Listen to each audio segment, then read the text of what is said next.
Então, o pastor falou, o primeiro improvável que ele comentou aqui foi sobre Raabe. Vocês lembram? Sim? Vocês estão comigo? Faz assim para mim ver se vocês estão comigo. Beleza. Segundo improvável que o pastor falou foi domingo passado, foi Moisés. Certo? Moisés também foi um homem improvável. E o Senhor fez dele um libertador, né? Vocês lembram de Moisés que abriu o Mar Vermelho? Já pensou? Vocês já pararam para pensar? Que milagre, né? Abrir um mar e você passar no meio dele? Isso é muito poderoso. Mas ele também foi improvável. E hoje eu vou falar de mais um personagem improvável para vocês, que é Gideão. Já ouviram falar de Gideão? Não. Sim, não. Gideão também era um homem improvável, né? E por que nós estamos falando desses homens aqui para vocês? Porque nós queremos encorajar vocês, né? Porque muitas das vezes você também se sente um improvável. Você também, muitas das vezes, acha que não tem mais jeito, né? O que você tem passado, quem você é isso, pronto e acabou. Nasci assim, vou morrer assim e vou ser sempre assim. Isso é uma mentira, né? O Senhor te chamou para você ser um conquistador, um vencedor. Amém, queridos? Então, para vocês entenderem a história de Gideão, eu vou contar um pouquinho desde Moisés para vocês poderem entender melhor, tá? Então, Moisés, ele era o líder do povo hebreu, certo? Tirou o povo hebreu do Egito e libertou eles para ir para a terra prometida. Ele era o líder, certo? Só que quando Moisés morre, existe alguém que assume o lugar dele, que é Josué. Amém? Então, Moisés, se vocês não sabem, ele que escreveu os 5 primeiros livros da Bíblia, que é Gênesis, Êxodo, Levítico, Números e Deuteronômio, certo? Quando Moisés morre, quem assume? Josué, que é o 6º livro da Bíblia, certo? Josué também morreu. E aí, o que aconteceu? Aconteceu que quando Josué morreu, o povo acabou se perdendo. Eles começaram a praticar idolatria, né? E aí, eles foram entregues aos inimigos. Então, eles tinham sido libertos, porém, por conta da desobediência e se desviar dos caminhos do Senhor, eles começaram a ficar sendo dominados pelos inimigos deles também. Então, eu gostaria que você me acompanhasse aí. Abre sua Bíblia em Juízes. Juízes, capítulo 2, versículo 6. Se você não está com a Bíblia, acompanha aqui na televisão com a gente.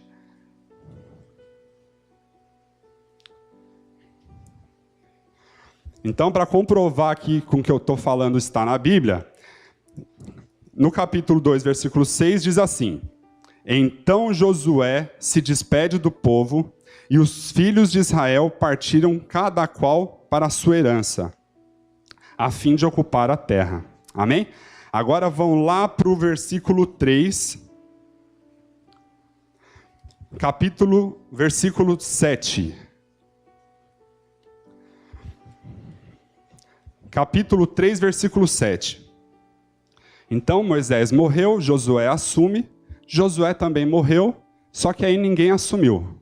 Como ninguém assumiu, o povo foi se perdendo e começou a praticar idolatria, a adorar outros deuses, amém? E aí aqui, para você entender melhor, eu vou te dar um exemplo dentro da palavra de Deus. Capítulo 3, versículo 7. Diz assim: Os filhos de Israel fizeram o que era mal aos olhos do Senhor.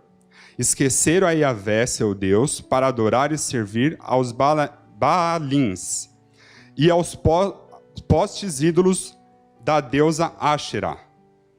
Então a ira do Senhor se inflamou contra Israel e os entregou nas mãos de Cushan, Rishataim, olha os nomes, gente, rei da Mesopotâmia, por quem os israelitas foram vencidos e escravizados durante 8 anos. Eles foram escravizados de novo durante 8 anos. E aí o que acontece? Eles perceberam que ali não era o lugar deles. Pô, o Senhor nos livrou do Egito, para que a gente fosse livre e vivesse a terra prometida, né? E agora a gente está aqui sendo escravo de novo. Aí o que eles fazem? Eles vão, lembram-se do Senhor e falam, não, a gente não precisa viver em escravidão. A gente tem o Senhor. E aí começa a buscar a misericórdia de Deus para a vida deles. E aí, buscando a misericórdia do Senhor, o Senhor faz o quê? Levanta um novo líder. Esse líder chama-se Otoniel. Que aí começa a vir os juízes. Né? Tinha Moisés, Josué, aí não veio nenhum líder durante um bom tempo. Eles se perderam e aí começa a vir os juízes. O líder para ajudar eles. Então o Senhor levanta o líder chamado Otoniel para ajudar o povo. E aí diz assim, então, no versículo 9, tá? Então os filhos de Israel clamaram a Yahvé, e o Senhor lhes enviou um Salvador, que os libertou da opressão. E esse homem foi Otoniel. Otoniel, filho de Kenaz, o irmão mais novo de Caleb. Então tudo que eu estou contando para vocês aqui, eu estou confirmando na Bíblia. Amém? Vocês estão me acompanhando? Glória a Deus. Aí o que acontece? Levantou Otoniel, só que Otoniel também morreu. E aí o que aconteceu? De novo o povo se perde, começa a praticar idolatria novamente, e aí eles percebem que estavam sendo dominados por um outro povo. Aí você vai lá para o versículo 12. No mesmo capítulo, versículo 12.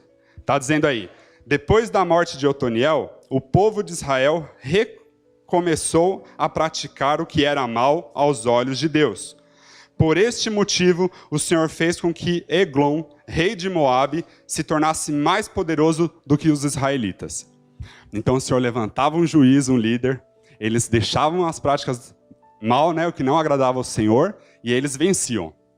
Aí o líder morria, eles voltavam a praticar a idolatria e eram dominados de novo por um outro povo. Amém? E aí vai. Cada juiz que morria, acontecia o mesmo processo. Só para vocês entenderem o ciclo que ficou acontecendo. E aí veio Otoniel, Eude, Sangar, Débora. Quem lembra da juíza Débora? Veio Débora. E sempre acontecia a mesma coisa. Quando o juiz morria, eles voltavam a praticar o que não era bom aos olhos do Senhor, eram dominados, e aí eles procuravam o Senhor, pediam misericórdia, e o Senhor levantava um novo juiz. Então foi levantado 4 juízes nessa época. Quando Débora morre, vem o 5º juiz, que é então o personagem de hoje, que é Gideão. Amém? Então deu para entender o que estava acontecendo? Morria o juiz, praticava o que era mal, era dominado pelos inimigos, se lembrava do Senhor, e aí o Senhor socorria eles, levantando um líder para ajudar eles. Então foi isso durante muitos anos. Muitos anos. E agora a gente vai lá para o capítulo 6, que é onde conta sobre Gideão.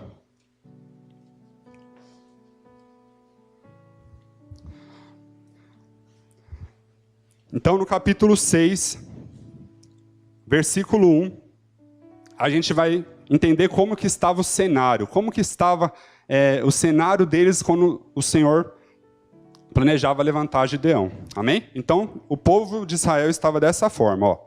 Novamente, o povo de Israel pecou contra Yahvé, o Senhor. E por esse motivo, ele os entregou nas mãos dos medianitas. E a mão de Midian se tornou cada vez mais pesada sobre os israelitas. Por isso, os filhos de Israel contribuíram para construíram para si esconderijos nas montanhas, e nas cavernas e nas fortalezas. Versículo 3. Sempre que o povo de Israel formava sua plantação, os midianitas e os amalequitas e os outros povos da região do leste deles os invadiam. Acampavam na terra e devastavam as suas colheitas. Ao longo do caminho, até o sul, nas proximidades de Gaza, não deixavam nada vivo em Israel, nem ovelhas, nem gado, nem jumentos sequer. Eles subiam trazendo seus animais e suas barracas e chegavam como enxames de gafanhoto. Era uma multidão de guerreiros impossível de contar. Todos os seus homens e camelos invadiam a terra com o objetivo de destruir. Então eu li agora e vou explicar para vocês. como que estava o cenário naquela época? De novo, eles tinham voltado para o caminho mau, da idolatria. E aí, eles foram entregues dessa vez nas mãos dos midianitas. Só que dessa vez foi muito pior do que os outros. Estava muito pesado, a Bíblia diz que a mão estava pesada dos Midian. Estava judiando muito. Imagina, o João falou sobre os semeadores, né? Tudo que eles semeavam, que começava a crescer para eles se alimentarem, vinha o povo dos midianitas e estragavam com tudo, acabava com tudo. Vinha só com os camelos e os cavalos para pisar em cima, destruir tudo, e eles nem pegavam para si. Eles não iam lá pegar o que tinha sido plantado para eles, não, era só para destruir mesmo. E por conta dessa opressão que eles estavam sofrendo, eles começaram a ir para esconderijos. Eles começaram a se esconder. O povo de Israel, que era um povo para estar livre e vivendo a vontade de Deus, por conta de ter se desviado, começaram a sofrer na mão dos midianitas. Amém, queridos? E aí eles começam a ir para as cavernas. E aí é engraçado que a Bíblia diz que esses midianitas e amalequitas que vinham, era uma multidão, um enxame de gafanhoto. E o que chamou a atenção? Porque a Bíblia, tudo que ela nos mostra, ela conta números, não é verdade? A Bíblia, tudo que vai falar, fala de números. Quando houve a multiplicação dos pães e dos peixes, falava que era 2 peixes, 5 pães, conta, sobraram 12 cestos, né? Quando Paulo prega para a multidão, fala que 5.000 homens se converteram. Então a Bíblia sempre fala de números. Mas nesse caso ela não cita, porque realmente era muito grande esse exército contra o povo de Israel. Era algo que não dava para se contar. A Bíblia diz que era como um enxame de gafanhoto. Ou seja, uma multidão muito grande. E aí, lá no versículo 6 diz que por causa de Midian, Israel foi reduzido a tamanha miséria que os israelitas passaram a clamar por socorro a Deus, o Senhor. Então voltou o ciclo. Eles ficaram na mão dos midianitas, lembraram-se do Senhor, começaram a clamar ao Senhor. E aí o Senhor levantou um novo juiz chamado Gideão, né? E aí o que a gente aprende com isso daqui? Que toda vez que você acha que já tudo se perdeu, você precisa se lembrar do Senhor, porque Ele vai levantar um líder na tua vida que vai te ajudar a sair dessa. Vocês creem nisso? Olha quantas vezes o povo de Israel pecou, se desviou dos caminhos do Senhor. E todas as vezes que eles clamaram a Deus, o Senhor levantou o líder para ajudar eles. Queridos, você não precisa estar na situação que você está. Se você está passando por um problema, uma situação que para você parece ser impossível resolver, lembre-se do Senhor. Ele vai levantar um líder para te ajudar a sair dessa. Em nome de Jesus. Vocês creem nisso? Amém? Glória a Deus. E aí, chegou na história de Gideão, e nós vamos conhecer agora como que ele foi escolhido. Enquanto o povo de Israel clamava ajuda, e o Senhor prometia para eles, olha, calma, eu vou levantar um líder e vou ajudar vocês de novo, né? Ao mesmo tempo, o Senhor manda um anjo, lá onde Gideão estava, para poder levantar ele como líder e ajudar esse povo. Que está lá no capítulo 6, versículo 11. Vamos ler comigo? Aqui diz assim, o anjo de Yahvé veio e assentou-se sobre a grande carvalho que está em Ofra, que pertencia a Yoshi, bem Aviziel. Eu não sei ler isso, gente. Como é que está escrito aqui? Aqui não tem esse nome? Outra versão, essa aqui está melhor. Então o anjo do Senhor veio e assentou-se sobre a grande árvore de Ofra, que pertencia ao Abiezarita, Joás, Gideão. Li certo? Seminaristas? Filho de Joás, estava malhando trigo num tanque que prensa uvas, para escondê-lo dos midianitas. Então, o primeiro momento que o anjo encontra Gideão, o cara que seria levantado como líder, para ajudar a salvar aquele povo, encontrou ele aonde? Malhando trigo no lugar onde se fazia o vinho. E aí você já percebe que estava estranho isso, né? Porque antigamente o trigo ele era a base de praticamente todo o alimento deles. Então o trigo era muito importante. Então o que eles faziam? Colocavam o trigo num círculo, jogava uma pedra bem grande que chamava Pedra de Mó. Disseram que tem uma ali no Parque Cachoeira, essa Pedra de Mó. Vocês já viram? Não?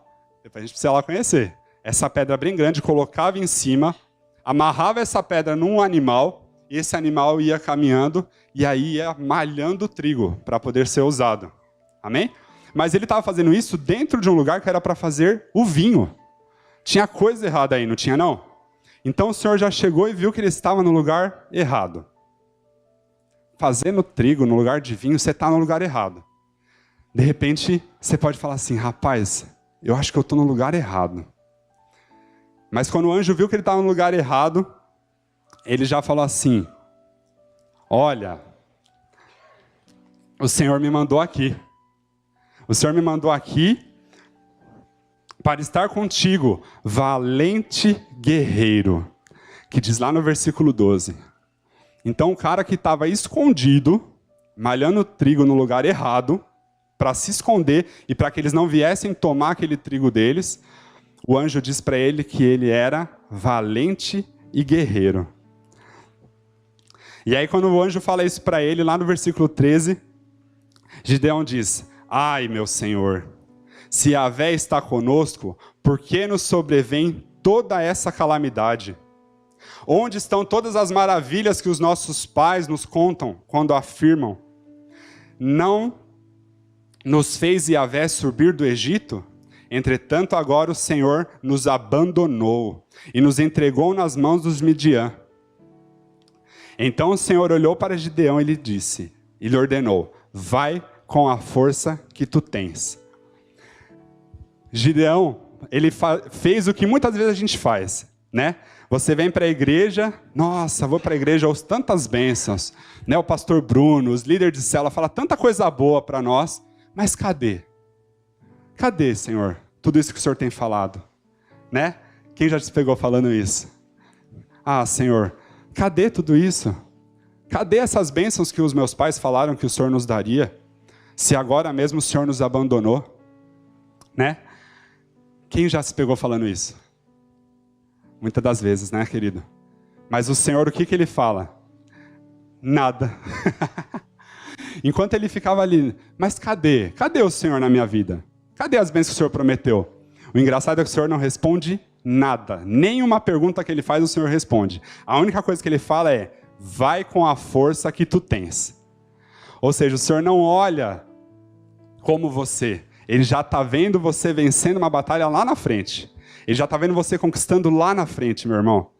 Então, muitas das vezes você fala, por que o Senhor não me responde?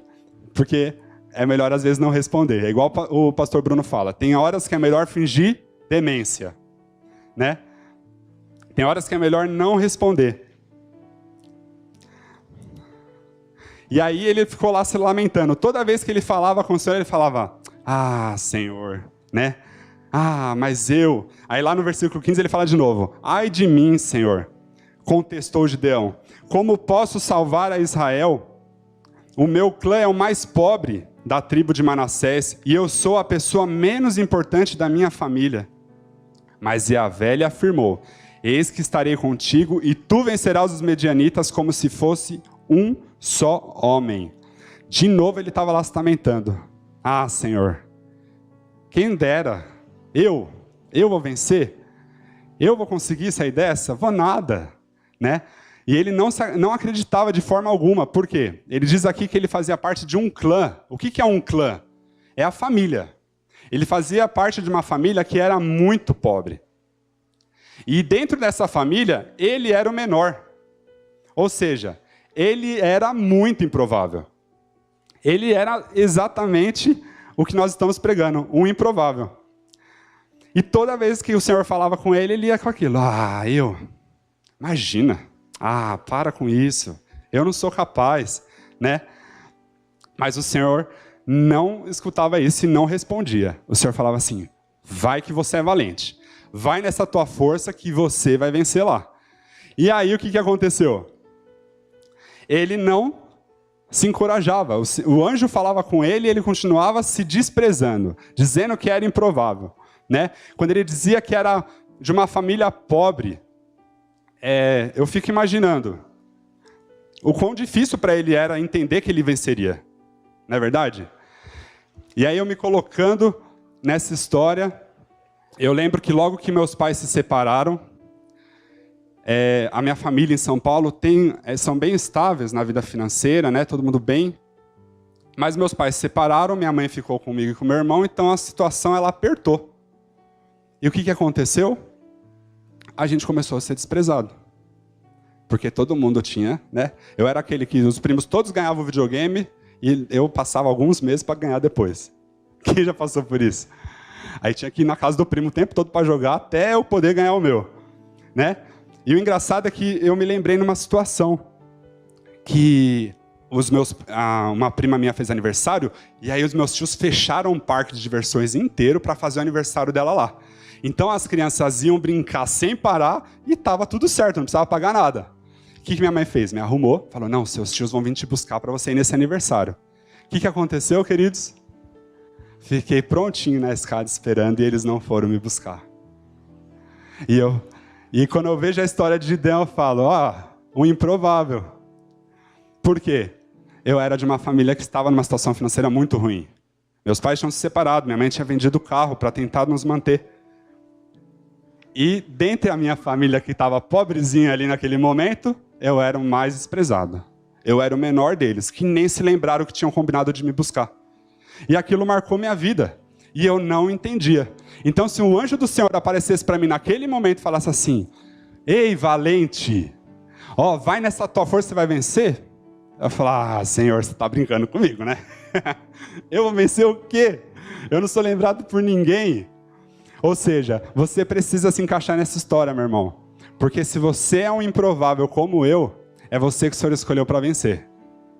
É você que o Senhor escolheu para libertar um povo, para ser líder, para estar à frente e viver o melhor do Senhor nessa terra. Vocês creem nisso? Amém? E aí, o que aconteceu? Gideão, ele era um cara que estava se escondendo e foi morar numa caverna. Quem já foi numa caverna aqui? Ninguém? Ele se escondia numa caverna. O que tem numa caverna? Escuro. O que mais? Quê? Morcego. Vocês estão repetindo tudo que vocês falaram de manhã, né? O que mais? Esse povo é crente. Tem gente que estava ouvindo aqui 2 vezes essa palavra. O que mais que tinha? O eco. Ninguém ia falar eco. Vocês só falaram porque vieram de manhã. Mas assim, dentre tudo de ruim que há numa caverna, o mais perigoso é o eco. Por que o eco? Quando você vai lá numa caverna e fala, Rafael, ô Diego, ego. Não é verdade? Só que a caverna é lugar de solidão. Gideão estava sozinho dentro de uma caverna. E o que ele falava? Eu sou pobre. Eu sou feio. Eu nunca vou casar. Meu casamento nunca vai melhorar. Então o perigo de você se esconder e fugir e ir para dentro de uma caverna é que você vai ouvir aquilo que está na sua mente. E você passa a acreditar naquilo. O anjo do Senhor em nenhum momento respondeu às perguntas que ele fazia. Por quê? Ele não enxergava ele daquela forma. Ele enxergava ele um valente e um vencedor. Mas ele, na mente dele, se enxergava o improvável, o pobre, o sem condições. Quantas vezes você tem acreditado no que está na sua mente? Você precisa entender e aprender que nem tudo que vem nos seus pensamentos é de origem de você. Os pensamentos, muitas das vezes, eles estão em você, mas a origem não é você. É como aqueles desenhos que aparece o anjinho e o diabinho do outro lado. Eles começam, vai lá, faz isso. Não vai não sei o quê. São pensamentos que o Satanás coloca na sua mente e você falando na primeira pessoa. Mas não é você. Isso daí não tem origem em você. Você precisa aprender a rejeitar esses pensamentos errados. Amém, queridos? Então, sempre preste atenção. A Bíblia diz que o Senhor tem pensamentos bons sobre você. Se você está tendo pensamentos que te depreciem, que te fazem recuar, se esconder, fugir, Se entristecer não é teu. Não aceite esses pensamentos. O Senhor te vê como um valente, um guerreiro, alguém que vai vencer todas as batalhas que surgem na tua vida. Amém? Glória a Deus. Então esse era a forma que o Senhor chamou Gideão para ser o novo líder.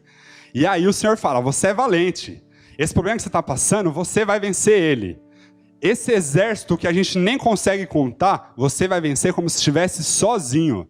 E encoraja ele. O propósito dessa palavra hoje é encorajar você. Se você está passando por problemas ou alguma situação que você acha muito difícil, é para te encorajar. Você vai vencer ele em nome de Jesus. Você precisa crer nisso, querido. Para de pensar que você não vai conseguir. Para de pensar que você é de uma família ruim, que você é pobrezinho, que você é não sei o quê. Isso é mentira. Você é valente e você vai vencer todas as coisas em nome de Jesus. Amém, queridos? E aí ele começa a ficar ali, não, agora, não, tem razão. Eu vou sair dessa caverna. O Senhor me encorajou a fazer isso. E aí ele começa a se preparar. Ele começa a se organizar para enfrentar o exército dos midianitas, que estavam destruindo com tudo que eles faziam. Amém? E aí o que acontece? Vamos ler lá no capítulo 7, versículo 1. Nós vamos ler do 1 ao 3, amém?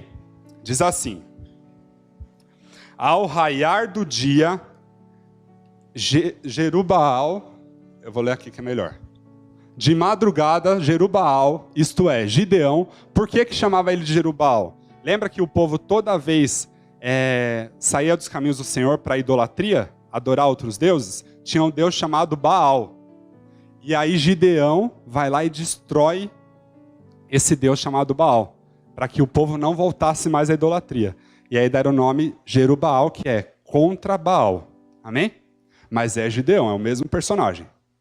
E aí, continua aqui. E todo o seu exército acampou junto à fonte de Arode. O acampamento de Midian estava ao norte deles, no vale, perto do Monte Moré. Continuando aí, versículo 2. E o Senhor disse a Gideão, você tem gente demais para eu entregar Midian nas suas mãos, a fim de que Israel não se orgulhe contra mim, dizendo que a sua própria força o libertou. Versículo 3. Anuncie, pois, ao povo que todo aquele que estiver tremendo de medo poderá ir embora do monte Gileade. Então 22.000 homens partiram e ficaram apenas 10.000. O que aconteceu aqui? O Senhor fala assim, ó, Gideão, você vai vencer, você é valente, você vai vencer esse exército dos midianitas como se fosse você sozinho contra eles. Só que você vai preparar homens para ir com vocês. E aí ele vai e começa a chamar todo mundo. Deu 32.000 homens no total. Ele fala, opa, agora eu tenho um exército aqui comigo. Só que quando o Senhor vê tudo aquilo de homens, ele fala assim, não. Pode diminuir isso daí, sabe por quê? Se vocês vencerem, vocês vão começar a se gabar. Eu venci porque eu tinha 32 homens comigo. Eu venci porque eu tinha uns caras muito bons comigo. E aí o Senhor não queria isso. O Senhor queria deixar bem claro que quem ia vencer essa batalha era o próprio Senhor Deus. Amém? Então você precisa aprender a descansar. Quem vai vencer os seus problemas, essas suas batalhas, não é você, é o Senhor. Vocês precisam aprender a descansar, queridos. Enquanto vocês não descansarem, a batalha não é vencida. Amém? Eu tenho um testemunho para contar para vocês. A nossa célula, a gente estava sem anfitrião. Né? Estávamos sem anfitrião, a gente fazia a célula lá nos Kids. Vocês já foram lá nos Kids, todo mundo aqui, né? Imagina, 15 pessoas dentro daquela salinha. Não tinha que pedir licença para poder erguer a mão. E aí o que aconteceu? A primeira coisa foi eu e a Dani, a gente ia se desesperar. Meu Deus, e agora a nossa célula, as 15 pessoas, como é que vai ficar? Mas a gente falou assim, calma, essa célula não é nossa, é do Senhor. Amém? E vamos descansar, tudo vai ficar bem. Queridos, não passou um final de semana. A nossa célula hoje ela tem 2 anfitriões. E assim, a gente nem perguntou. Um deles é o Eliel e a Tati, que está aqui hoje, esse casal lindo aqui. Né? E a gente em nenhum momento falamos, olha, precisamos de anfitrião. Olha, você tem uma casa boa lá, para a gente poder dançar no Kinect, que fala? A gente dança lá, né? Nenhum momento. Nós descansamos. O Senhor nos deu 2 anfitriões. Agora a gente tem 2 células. Faz uma num dia, outra no outro. E tá uma bênção. Porque nós aprendemos a descansar. É claro que isso perto de um problema que você está passando parece pequeno. Mas é algo para você ver como o Senhor trabalha até nas pequenas coisas. Até naquilo que talvez não tenha muita importância para você, mas para mim tem, o Senhor então faz por mim. Quem vai vencer isso por você não é você, é o Senhor. Amém? Glória a Deus. E aí, o Senhor vai lá e fala, então faz o seguinte, chama esses 32 homens e grita lá para eles. Aqueles que estão com medo, aqueles que estão com medo de enfrentar o exército, pode se retirar. E aí diz que 22 homens se retiram e ficam apenas 10 mil. Aí Gideão já fala, opa, será que eu vou dar conta com 10 mil? 10 mil é pouco, para aquela multidão toda, para aquele enxame de gafanhotos, será que eu vou dar conta? Mas ele confiou no Senhor, ele ouviu o que Deus estava falando para ele. Qual é o nosso problema? O que você faria no lugar de Gideão? Não, gente, é brincadeira, não vai não, pode ficar. Tá com medo, mas ele passa. Fica aqui comigo. Né? Quem faria isso? Faz assim. Não, gente, era brincadeira. Ah, Deus falou aqui, mas era brincadeira. Pode ficar. 32 homens é muito melhor do que 10 mil, não é? Mas não, ele escolheu obedecer. Esse é o segredo. Ouvir a voz do Senhor e obedecer. E mesmo ele com medo, falando, rapaz, 10 mil não vai vencer aquele exército todo, ele obedeceu. Amém? Só que mesmo assim, o Senhor falou assim, tem muita gente aí. Vocês ainda correm o risco de mais tarde falar que venceram porque vocês eram capazes. E aí lá no versículo 4 diz assim, contudo, o Senhor voltou a falar com Gideão. Este povo ainda é muito numeroso. Fazei-os descer à beira da água e lá os provarei para ti. Aquele de quem eu disser, este irá contigo, esse contigo irá. E todo aquele de quem eu disser, este não irá contigo, esse não irá. Gideão, pois, levou todos os seus soldados à beira d'água, e o Senhor lhe orientou, separai todos aqueles que beberam a água, lambendo como se fosse o cachorro. Todo aquele que se ajoelhar para beber, tu o porás do outro lado. O número versículo 6 agora, o número daqueles que lamberam a água, levando as mãos à boca, foi de 300 homens. Todos os demais se abaixaram de joelho para beber. Então Yahvé ordenou a Gideão, é com os 300 guerreiros que lamberam a água que vos salvarei e todos entregarei a Midian nas tuas mãos, que todo o resto do exército retornarei para a sua moradia. O que aconteceu aqui? Houve uma peneira, de 32 ficou 10 mil. Fala, 10? Então tá bom, só pra vocês não dormir. De 32 homens ficou 10 mil. Aí o Senhor falou assim, ainda tem muita gente aí. Vamos fazer outra peneira. Aí falou, manda todos eles lá para a beira do rio, e aquele que se abaixar direto para beber a água direto do rio, você dispensa. Agora aquele que pegar a água e levar até a boca, você fica com eles. E aí ficaram só 300 homens. Amém? Essa história ela é tão bacana que fizeram até um filme baseado nela. Vocês conhecem? Os 300? É baseado nessa história aqui, sabiam? É nessa história, os 300 homens. E é exatamente, ficou somente 300 homens. O restante foi tudo dispensado. Mas aqui o Senhor nos mostra uma coisa. Aqueles que no início ele gritou, vocês que estão com medos, que estão temerosos de enfrentar, pode se retirar? O Senhor queria nos ensinar uma coisa ali. A pessoa que tem companhia com pessoas que são medrosas, corre um grande risco. Um grande risco. Não é bom se relacionar com pessoas medrosas. Por quê? Ela te desencoraja. Então, de repente, você está aí, não, eu vou vencer sim, eu vou lá para cima, vai dar tudo certo, Jesus está comigo. Só que você tem uma pessoa que é medrosa do teu lado, o que ela faz? Não, vai não, é perigoso.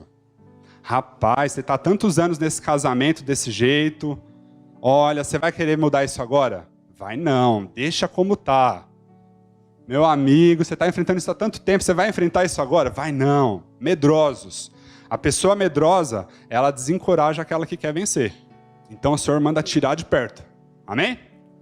E a segunda é, aqueles que morrendo de sede logo se enfiaram na água para beber, o que mostrava? eram pessoas que não tinham muito cuidado. Eram pessoas descuidadas. Ou seja, a qualquer momento elas poderiam morrer nessa guerra. Agora, aquela que pegava a água e levava até a boca, eram pessoas que estavam ligadas.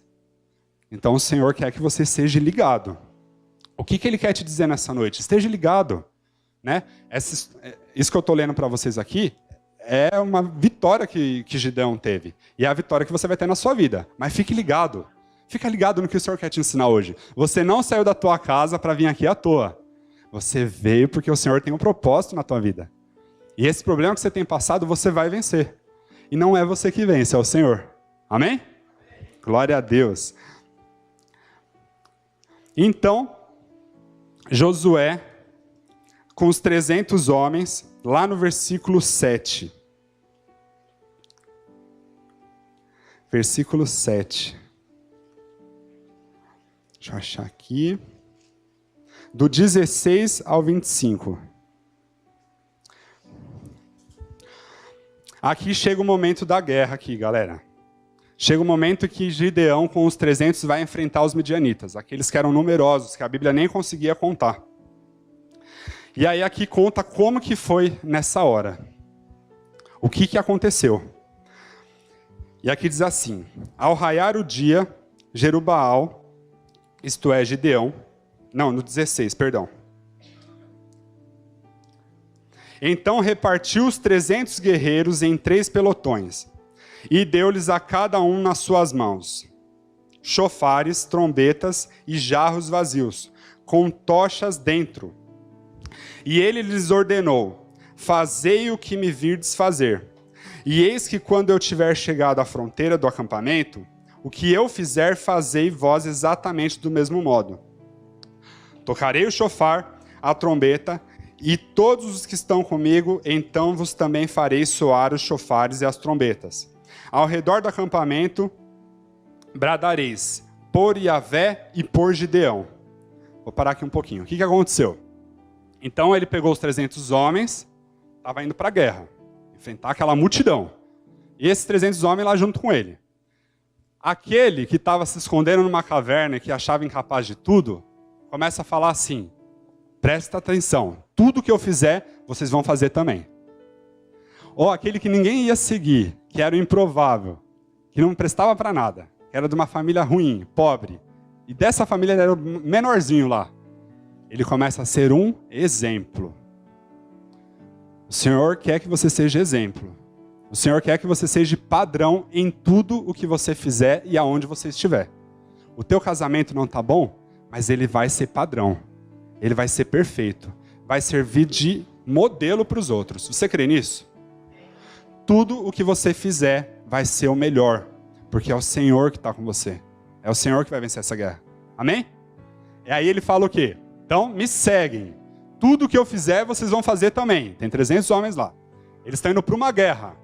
O Senhor fala: você vai para a guerra.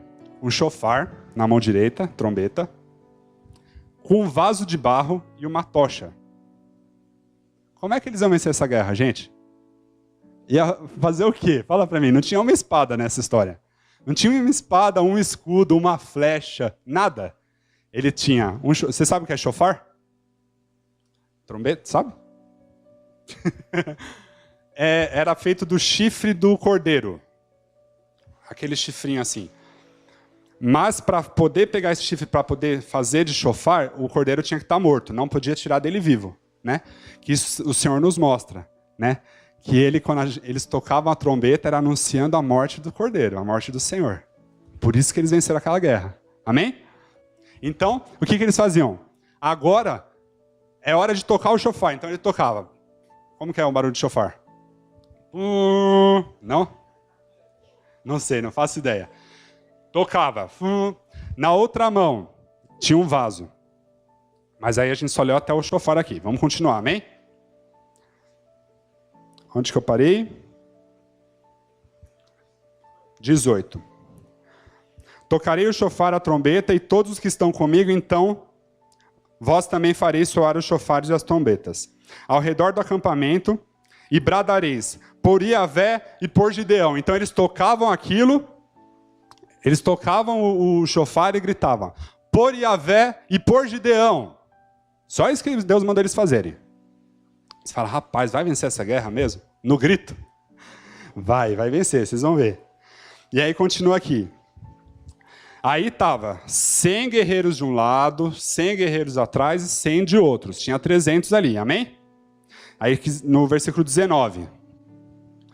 Gideão e os 100 homens que acompanhavam chegaram ao posto avançados do acampamento, pouco depois da meia-noite. Assim que foram trocadas as sentinelas é a guarita dos inimigos lá, tá?